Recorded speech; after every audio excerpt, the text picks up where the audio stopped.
good day to stay on. Now's your chance. Hey, what's going on, guys? Jack Reeve, Talk Norwich City here, back for another video. Hope you guys are all doing really well. Football's fascinating, isn't it? Absolutely fascinating. Paul Hurst has been sacked as Ipswich Town manager after just 15 games, one win in that time.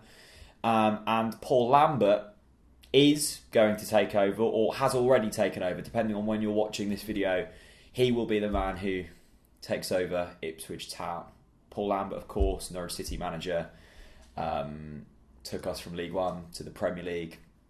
Astonishing football in that time, and probably in my generation, regarded as one of Norwich City's greatest ever managers. And now we'll be Ipswich Town, which boggles the mind slightly. I've been head down doing law all day, and one of my good friends texted me. I didn't have any tabs open on the internet, so I was isolated from the outside world, to say Lambert's going to Ipswich. I was like, good one.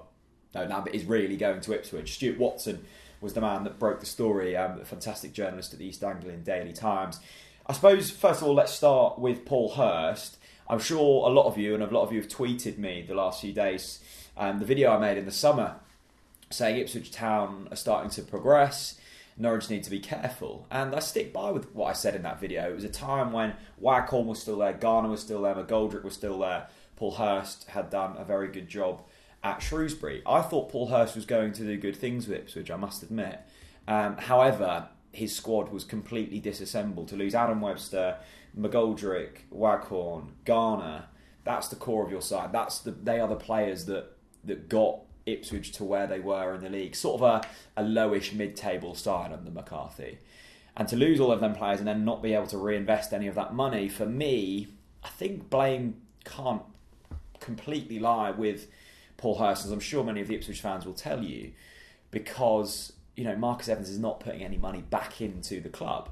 And when you're selling your best players and not reinvesting that, unless, like Norwich City, you're producing fantastic players through the academy, and Ipswich have done that with a few players, it makes it very tough. So Ipswich are now essentially playing in the Championship with a League One team. They've signed a lot of League One and a lot of League Two players, and they are the players that are now going on that pitch week in, week out. Of course, they've still got Bilakovsky and Jonas Knudsen and a couple of other experienced players, but it's essentially a League One team, so they're going to have to punch above their weight. And I was just watching a video from Benjamin Bloom. Of course, you all know him. He's been on the podcast a couple of times. Lovely, lovely man, really knowledgeable. And he was saying he was shocked because of the way Ipswich Town historically have been with managers. Ipswich often give their managers a lot of time. I think before Paul Hurst, there'd only been something like 16 managers. So Hurst was the 17th, something like that. Very few over the whole club's history. It shows the amount of time they often give managers. So to sack Hurst after just 15 games does seem a bit of a shock. But the way it was going, I mean, I don't watch Ipswich week in, week out. I, of course, watch their highlights every week because I have to. But if you're watching that football, week in, week out, it must get pretty tiresome. And I weirdly do feel sympathetic for Ipswich fans, because I think it was the right call for them to sack McCarthy. Whatever Norwich fans think, it's a very easy, argument to shove at them and go, well, be careful what you wish for. Norwich have been in the exact same position as Ipswich were. We had Chris Hughton. On paper, he was doing very well. In reality, when you go to Carrow Road week in, week out, it was turgid football. It was the same at Ipswich. So I think, let that argument go. McCarthy, it was the right call for him to go. I thought Hurst was the right appointment. Clearly it wasn't. What do I know? Basically. And now Lambert goes there. Well, since Norwich City, Lambert has managed Aston Villa, Blackburn, Wolves and Stoke, and done a pretty horrific job at all four of them clubs. Admittedly, all four of them clubs have been in pretty, precarious positions when he's gone, but it's certainly not going to be any easier at Ipswich Town. However, you would have thought if Paul Lambert has, a few brain cells, which he clearly does, there must have been a promise in there from Marcus Evans to give him some money in January. Must have been, because if not, even for Lambert, that's a very, very tough ask. They're already, I think, 4 points adrift from safety. Their next 3 games are crucial, absolutely crucial, and fantastically. Their next game at home is against Alex Neil's Preston. I mean, the narratives in that are endless. But I suppose that the objective for Paul Lambert at Ipswich now is to simply keep them up. And that will be frustrating for Ipswich fans because they probably saw this, well, they did, as a new era. They thought they could maybe kick on.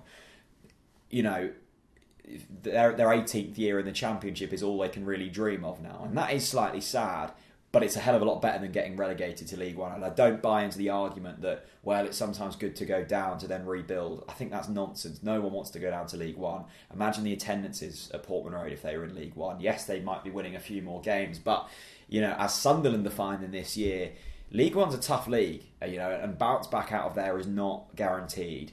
How do I feel about Lambert going there? I'm shocked, I must admit. I didn't think he'd take the job, but he does need a wage.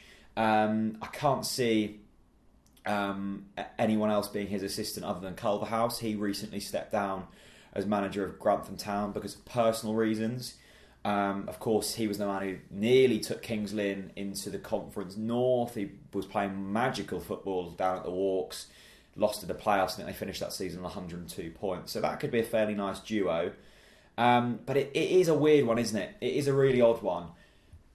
I'm not a massive fan of it. Of course I'm not. He's a Norwich legend. And then to go to Ipswich does seem slightly odd. But I guess it shows the desperation from Lambert.